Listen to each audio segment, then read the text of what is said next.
This is comedy with SuperDanger.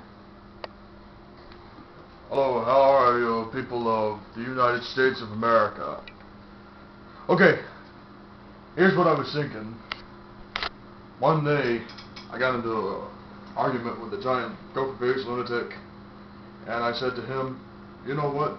You're worse than the moose that I ran over several times with my shoulder. And the guy said, well, that's kind of interesting. I'd rather smack your face with this book. And he says, and I said to him, how could you smack me with a book? I could dodge that book faster than a bullet. And he says, no, you can't dodge a bullet, you're too big. Well, I replied, I may be too slow to dodge a bullet or outrun a bullet, but at least I could try to avoid a lightning strike carrying a lot of plastic. And look who's here. He looks like the brother of a washed-up rock star, and he's already losing his hair. Look at him. You can see it here, and you can see it here. I am not losing my hair. Look at this, folks. Look at the hairline. He's not even in his mid-20s yet. Look at the bald spot, and he says, I'm losing my hair. Yeah, but you're just a teenager. Mine is just thin by nature. Yeah, speaking of nature, he used to take a dump on Mother Nature every day. The fuck? Every time he got mad, what he would used to do is eat a lot of Cheetos, them flaming hot Cheetos, and he'd wait about an hour and a half before he said, that's it, I'm going to take a dump on the tree. Just goes to show Mother Nature that I don't mess around with anyone. Well, he did it anyway. I never saw it, but I heard it was a nasty, nasty form of dung. Mother Nature's a bitch, but I wouldn't shit on it. Well, I'm sure you used to have an affair with a cow. What the hell? Tell your jokes. Alright, I was going to do some Super Mario jokes because I feel that sometimes if you're going to be good at comedy, that you should try to do some impressions of people. So I'm going to do Super Mario comedy. Buongiorno, it's me, Mario. I was born in Brooklyn in 1955, but I didn't figure out until I was in Genoa in 1973 when I was asking my Papa Benedicto which part of Genoa I was born. And when he showed my birth certificate to me, I was born in Brooklyn in 1955. I went, whoa, this is crazy. I didn't even remember Brooklyn very well.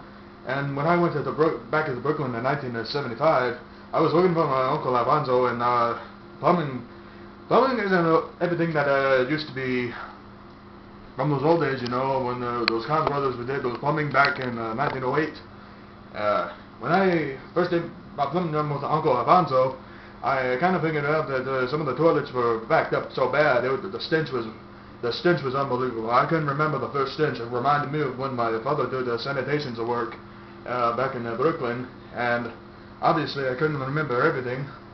And I went, whoa, woohoo, what the stench? Could this get any worse?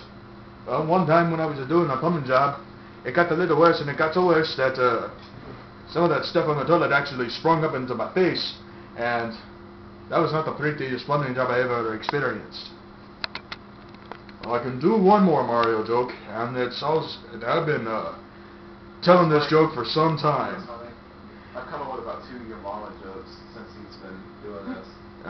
And here we go. When I went to Genoa at Luigi putting at the Papa Benedicto's home, Luigi asking me, what do you think about that Stefania? I replied, whoa, mama. And she said, shh, you weren't supposed to know that until the ceremony was over. Because if you think about it really clear, Luigi came back to Genoa in 1996 after a big success in New York, doing those serious plumbing jobs, and I was already working for Nintendo doing Super Mario 64. And that's why Luigi never made it onto the game anyway. Well, I don't know why Luigi never made it on Super Mario 64 the first time around, but on the Nintendo DS, you not only got to see Luigi in the action, but you also got to play Yoshi, play Luigi, and I believe Wario was the next character. That was on the DS version of Super Mario 64. And what a tribute that I could say about that. I was also writing a script for Sadistic Entertainment about insults between man and woman, and one that I can remember is when a character named Eddie the Pissed Off Guy said he would 69 a moose rather than deal with a deranged lady. When I wrote that script, I said, what the hell was I thinking? I could have done much worse. I could have written a story about how a guy went batshit over chopping someone's leg off with an axe and then going Alright, that was Comedy with SuperDanger.